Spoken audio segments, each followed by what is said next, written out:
अस्सलाम वालेकुम बच्चों, आज आपके साथ कुछ इंपॉर्टेंट क्वेश्चन शेयर करने हैं या गेस्ट पेपर कह सकते हैं आप, जो कि चैप्टर वाइज मैं आपसे डिस्कस करने वाला हूं। दोनों बुक्स को, पंजाब टेक्स्ट बुक को और ये नेशनल बुक फाउंडेशन को फॉलो किया जा रहा है। और इस दफ़ा देखा गया है कि 9th का फिजिक्स का पेपर काफ़ी आसान था और एक्सरसाइज से बना हुआ था मैक्सिमम।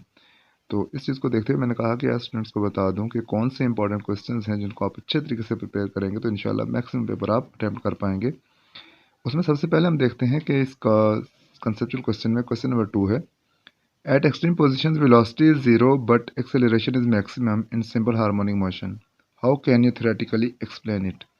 इस क्वेश्चन को आप अच्छे तरीके से कर लीजिएगा। इसके बाद क्वेश्चन नंबर 3 है, what will happen to acceleration of mass spring system if its mass is doubled.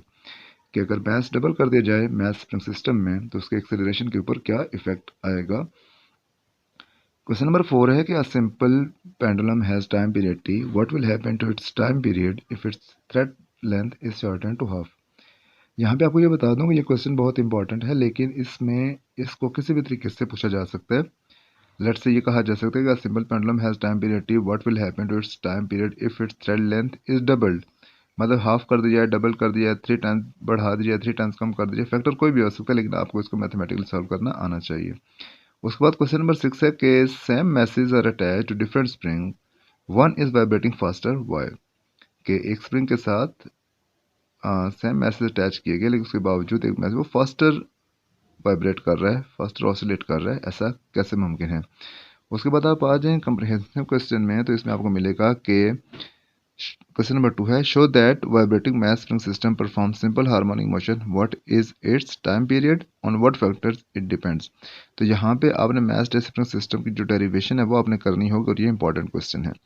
Question number 6 है, explain the process of damping, differentiate between damped and undamped oscillation. तो डैम्पिंग वाला जो टॉपिक है, damped oscillation वाला, ये आप लाजमी कीजिएगा। इसमें से कोई ना कोई क्वेश्चन किसी न किसी फॉर्म में लाजमी पूछा जाता है आपसे।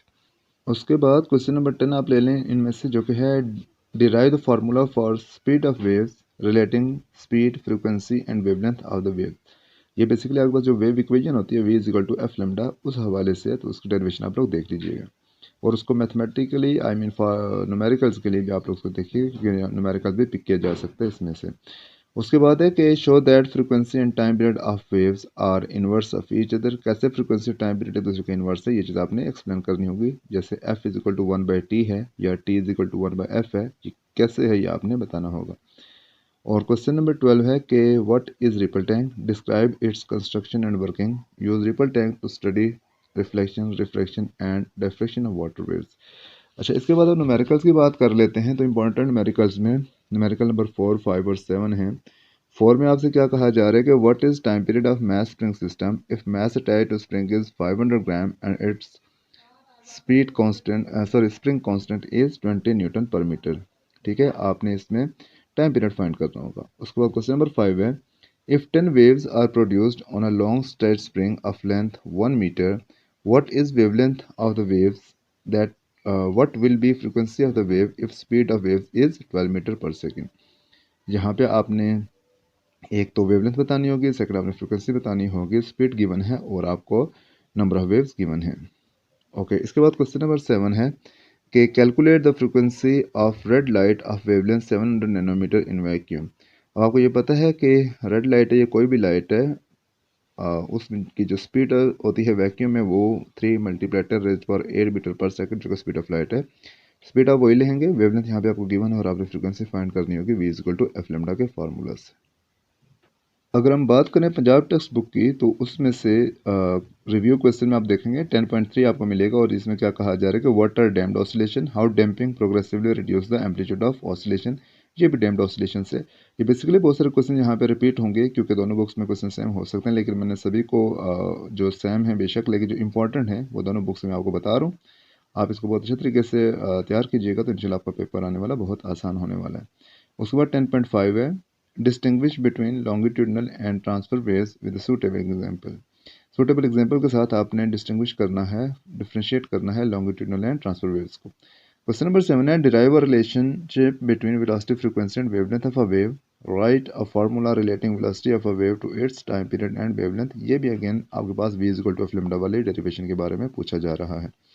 क्वेश्चन नंबर 10 है, कि does increasing the frequency of wave also increase its wavelength, if not how are these quantities related. इस क्वेश्चन को आप अच्छे तरीके से प्रिपेयर करेंगे।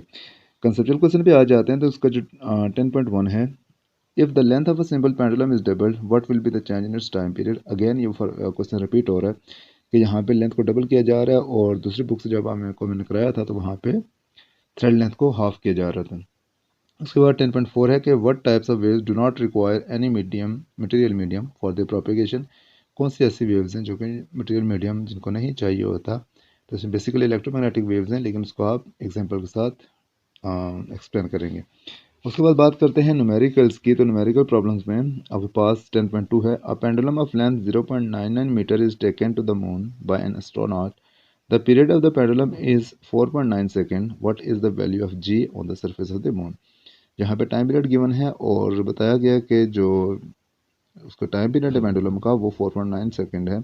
आपने जी की वैल्यू फाइंड करनी है जो कि आपके पास आंसर आएगा 1.6 to 1.63, इसी के रेंज में आएगा। नंबर 10.5 है, if 100 waves pass through a point of a medium in 20 seconds, what is the frequency and the time period of the wave? If its wavelength is 6 centimeter, calculate the wave speed.